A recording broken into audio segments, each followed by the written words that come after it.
Hello my lovelies and welcome to the channel. In this video we're going to be doing some food preservation. Now we've had a friend come through with a lamb that we're going to be butchering up, but he also brought an absolute abundance of vegetables from his farmstead. So I'm going to give you a close-up and show you of the vegetables that he brought up. Okay, so starting over here we have got some absolutely mammoth spring onions. They are just incredible. Like, I've never seen spring onions this big before. We've got a pumpkin in here, and yep, there is some kohlrabis as well. I've never cooked with these, so I'm going to have to look up and see what to do with them. Now, would you believe me if I said these were shallots? Again, they're absolutely gigantic.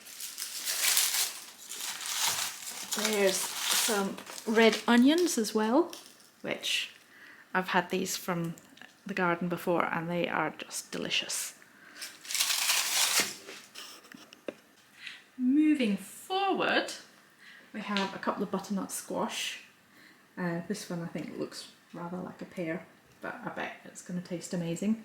There's a pumpkin, and in this tray here we have a variety of chilies. So it's like sweet peppers, some I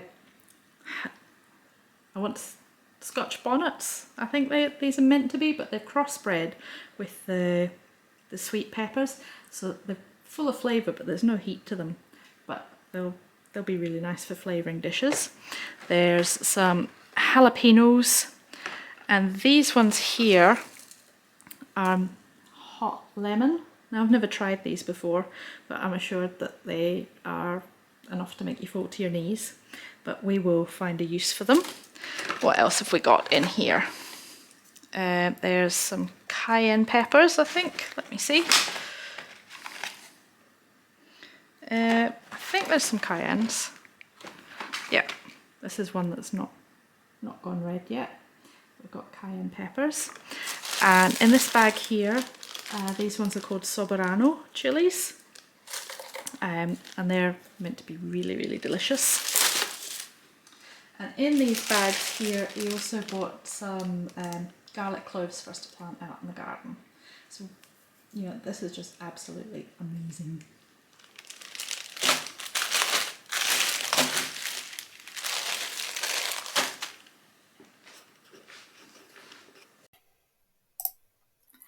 So the lads have skinned the lamb off and brought it inside, ready to start breaking the animal down.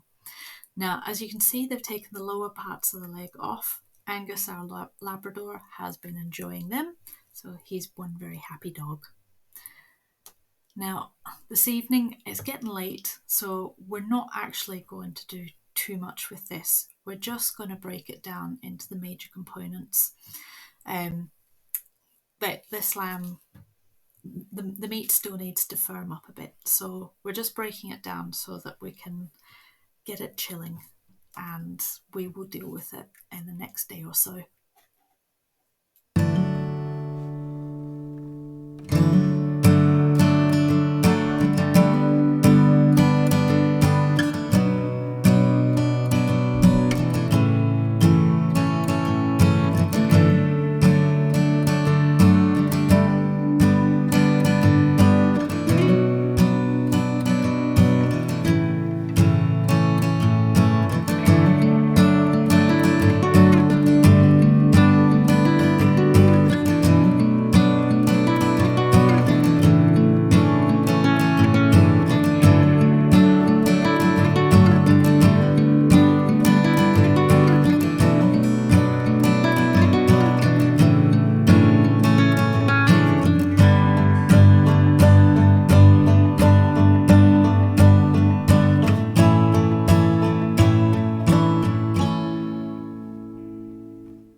The gigantic spring onions that Andrew brought through for us.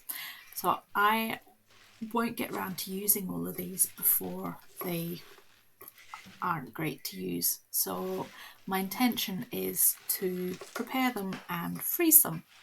So I'm just going to chop the ends off and make sure that there's no papery bits of skin left on there. You know how spring onions go.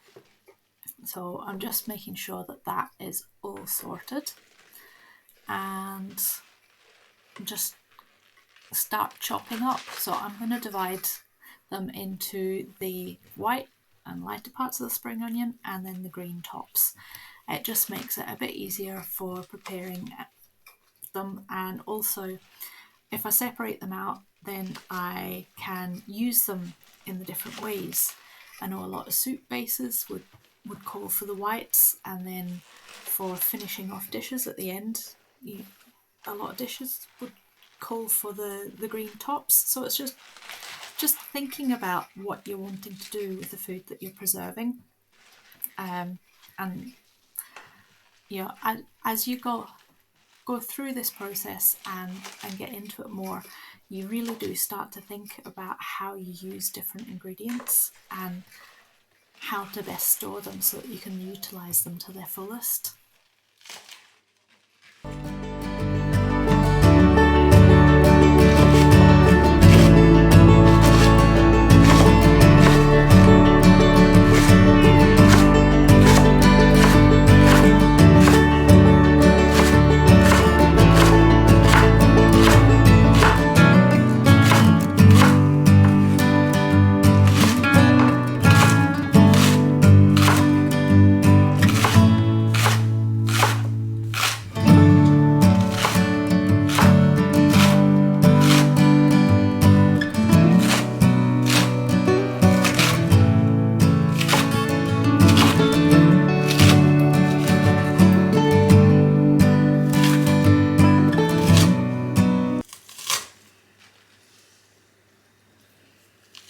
So finally finished chopping the spring onions, and while I was at it I thought I would chop up the leeks that were lurking behind them. So I've got 3 bags here. I've got a bag of the white parts of the spring onion, a massive bag of the spring onion tops, so the green parts, and then my bag of leeks. So these are going to go in the freezer, and I can just pull them out and take however much I need out and use it. So there's zero waste happening here. It's a really good way to preserve what you get. So here we are, it's a day later, and we're butchering up this lamb. The meat's had a chance to set now, so it's a lot easier to work with. Now what I'm doing is I'm working on the lamb breast, or the belly flap. On a pig, this is where you would get your belly pork. This happens to be one of my favourite cuts of lamb. Now, it's not one that you see in butchers a lot of the time, but I really, really enjoy it. Now, what I like to do is make a herby stuffing with either breadcrumbs or nuts and garlic and olive oil and sometimes some fruit and a bit of salt and pepper. And I put that on, and then I roll the lamb breast up so it's stuffed and tie it with string. And then I will cook it for a very, very long time in the oven at a low temperature, because it needs that long, slow cooking to break down the meat. It's not the most tender cut, so you wouldn't flash fry this at all, but I really, really enjoy it. So I would, if you can get a hold of it, I would highly recommend it.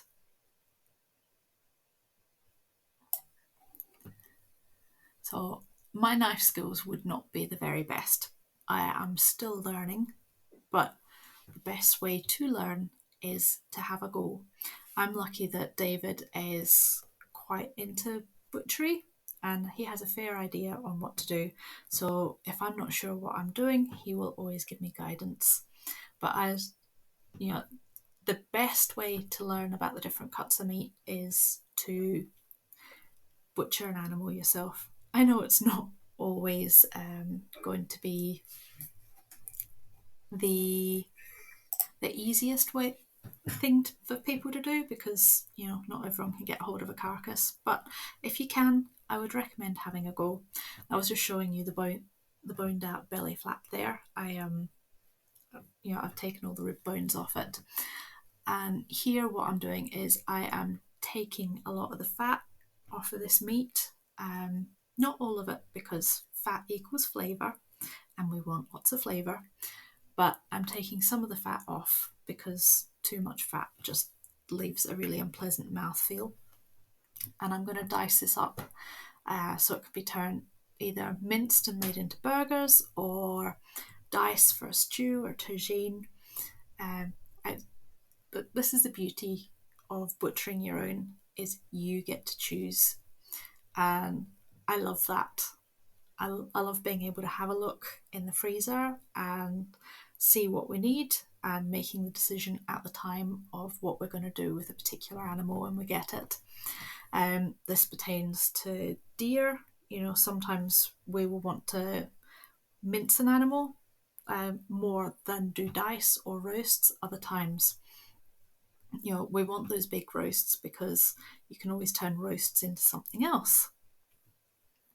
There's my glamorous assistant there holding the bag open for me. Squirrels. Anyway, what was I saying? Yes. You know, just being able to tailor what you do with an animal, depending on what you need. You know, it's a wonderful thing, and you know, not a lot of people have that these days. So I don't know if that's food for thought for you. Would you consider getting a whole animal and breaking it down yourself, or is that just a step too far for you? You know, for us, it means that we know where our foods come from, and that's really, really important for us.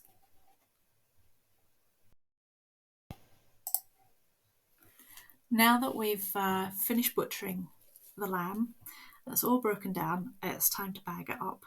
So when we're freezing things, we try and put them in vacuum seal bags. We upgraded to the chamber vac sealer last year, and it's made a massive difference.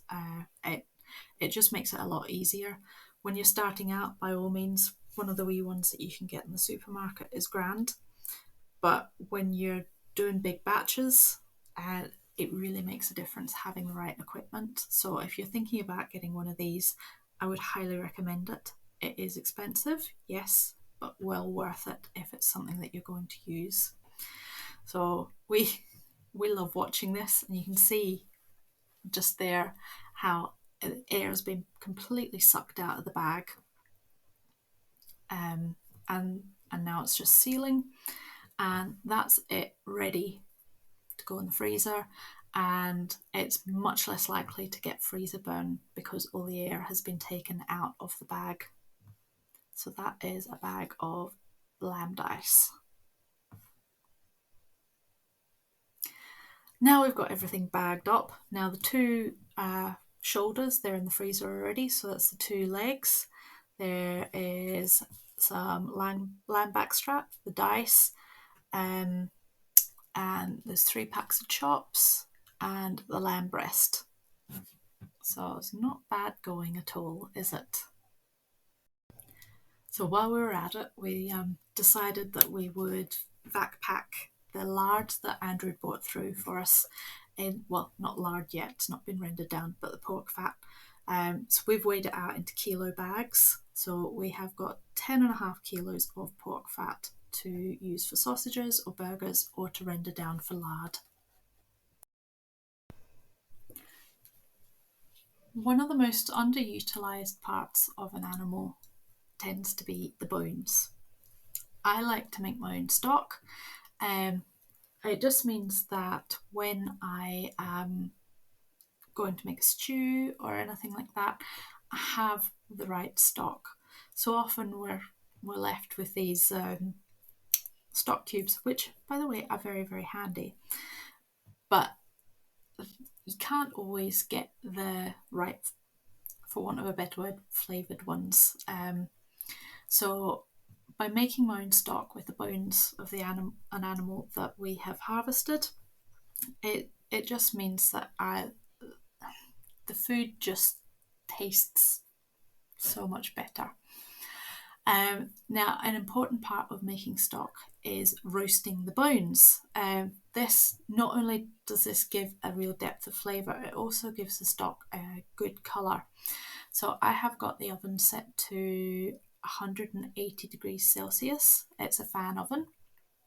So that's been preheating, and I have put the bones on roasting trays.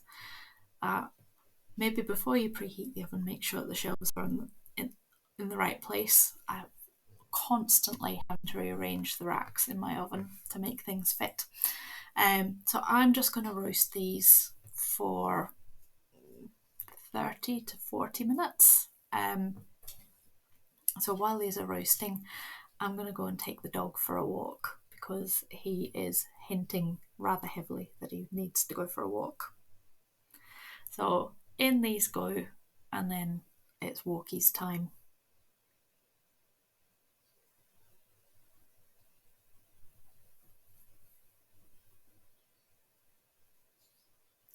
Now that we're back from the walk, I have put the bones in the pot, and I'm just going to fill my stock pot up with water. So this is a 12.5 litre pot, I believe, so it holds quite a lot, and I was able to fit all the bones in there. So it does take a wee minute to fill up, but yeah, like I was saying, making your own stock, there's just something extra special about it, and the way that I preserve it means that I don't have to store it in the freezer as well, which is an extra bonus.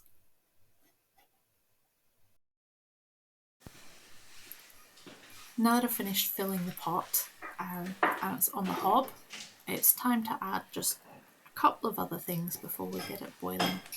Now I'm putting in some apple cider vinegar, and this is really good because it helps to draw extra nutrients and minerals from the bones, as well as breaking down the collagen, which is what you want in a really rich stock. Also adding plenty of salt, because if you don't have salt in your stock, it just doesn't taste great. So make sure that you salt it. It's a fine line between enough and too much, so you can always add more later. Now I'm just adding a little bit of hot water from the kettle there to finish topping that pan up, and then we will get it going.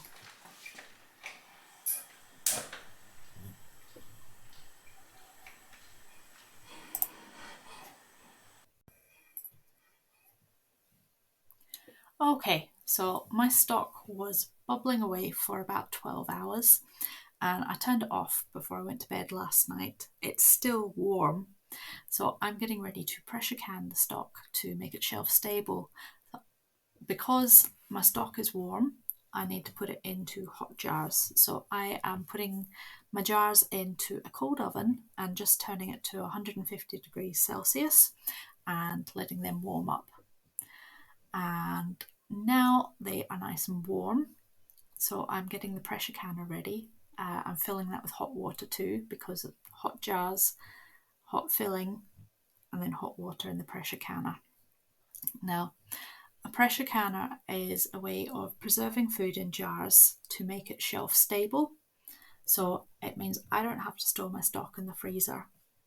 It's just a case of opening a jar and tipping it in, which makes it very, very handy.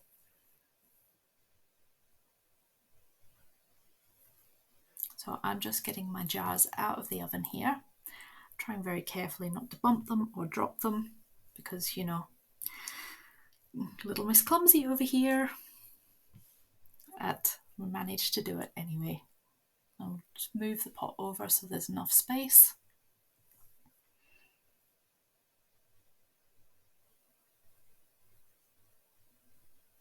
And that stock is still really, really warm, which I'm absolutely amazed at. So I'm grabbing a ladle here, and this thing is called a canning funnel. It's not necessary, but it does make life a heck of a lot easier. If you do have one, it just saves on spills and things like that. So I'm going to start filling my jars now with this lamb stock, and I leave about an inch headspace. What headspace is, it just means that there's room for expansion when it's in the pressure canner. If you don't leave enough headspace, what can happen is something called siphoning, which means that the liquid comes out and it can affect the seal. So it's really, really important to leave enough space at the top of the jar. So as a rule, about an inch headspace is is is what is recommended.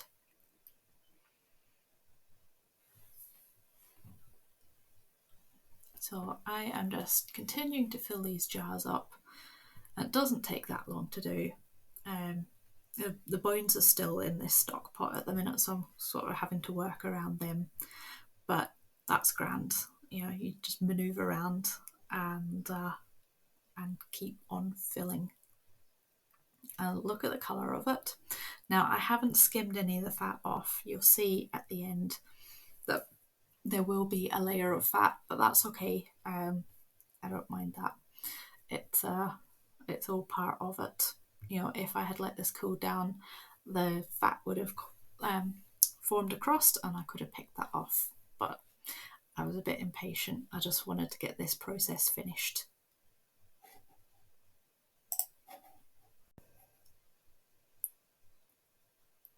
Now that I've finished filling the jars, I was going to put the lid on, but then I remembered that I better wipe the rim down with vinegar.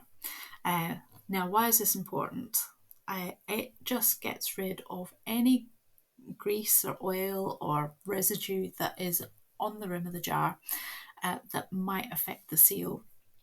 So you just give it a quick wipe down. Now, some people just use water, other people use vinegar. You know, I use vinegar because it does cut through the grease. You know, and it's just really simple to do and a very, very important step not to forget. Now I can go ahead and put the lids on. So I use the lug lids. I know in America the two-part lids are a big thing, and Americans are very scared of the whole one-piece lid, but please be assured one-piece lids are absolutely fine to use. I use them all the time. I haven't had any seal failures with them. I have with two-part lids. So you just tighten them for the 1.5 turns that they will go, and that is absolutely tight enough, and pop them into the pressure canner. And this is where it starts to get exciting. You know, this is the bit where people get a bit scared when they've not pressure canned before, because they're like, oh my goodness, it's happening. You know, this potential bomb might go off in the kitchen, but I promise you it's not scary. And I just remembered there to put the white vinegar in the water. This stops any residue, mineral buildup forming on the outside of the jars. It just saves me having to wash the jars afterwards. There's one less step. So anything to make my life a bit easier. So now we have all 7 jars in the pressure canner, and I'm just making sure that none of them are touching and they're not touching the sides either. So here you can see they are in there, all nice. And yes, I have reused some lids, but that's grand. So next I'm going to pop the lid on, and you can see that there's the pressure gauge on there, but I'll explain a bit more in a second about that. Okay, so the canner has come up to temperature and you can see the steam coming out the vent, and the safety valve is threatening to pop up. Once that pops up, you want to let that vent for 10 minutes just to make sure there's nothing blocking that pipe. Once that has vented for your 10 minutes, you're going to put your weight on, and once that weight goes on, you should see the dial go around and the pressure start to build in your canner, and we are just about at the right pressure. So excuse me, where I am, I want to be canning at 11 psi or pounds per square inch. Now, the jar sizes I'm using are just over a litre, and Americans would call them quart-sized jars.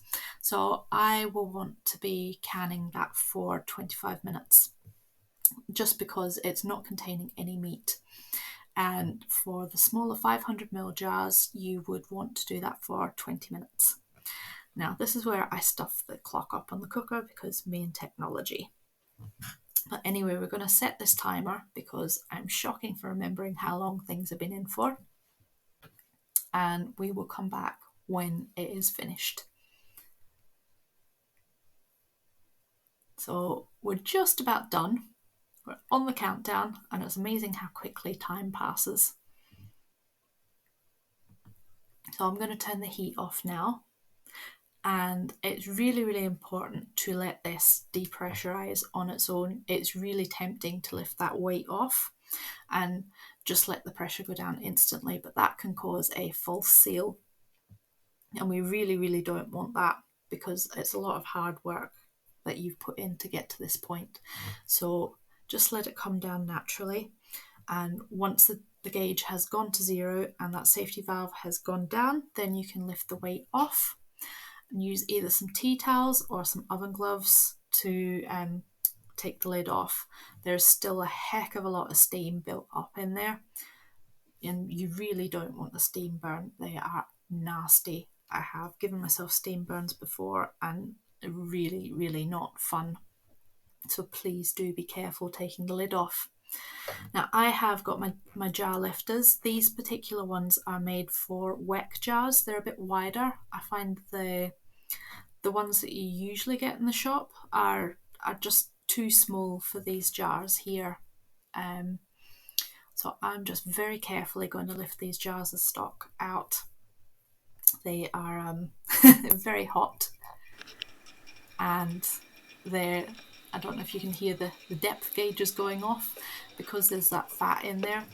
They will still boil internally for a few hours after they come out the canner. So please don't be disconcerted by that. You know, when you start canning, if you hear those funny noises or you see things boiling for longer than they've been out the canner, just don't worry about it. It's completely normal. And I was really worried the first time I saw that, but now it's just a case of be cautious and treat it with respect, but get it out the canner so it can cool down. And it's really, really satisfying when you lift those jars out the canner, and over the next few hours you hear the lids start to go blink, blink, blink as they seal. And when you come back, you see that the lids are all depressed and have that hollow in them, which means that they have sealed properly. Wow, that one's really got a lot of fat in it, hasn't it? Oh well, it'll be fine. I'll just take that off when I come to use it and pour the stock out. So we're just going to let them cool now. But how beautiful do they look? They really, really do look amazing, and it just tastes so much better than anything that you can get out of the shop. So I am so grateful that you were able to join me on this journey of food preservation. Don't forget to hit the subscribe button. I have a new video coming out every Thursday, and I am so grateful that you are here with me, and I hope that you have found these videos useful.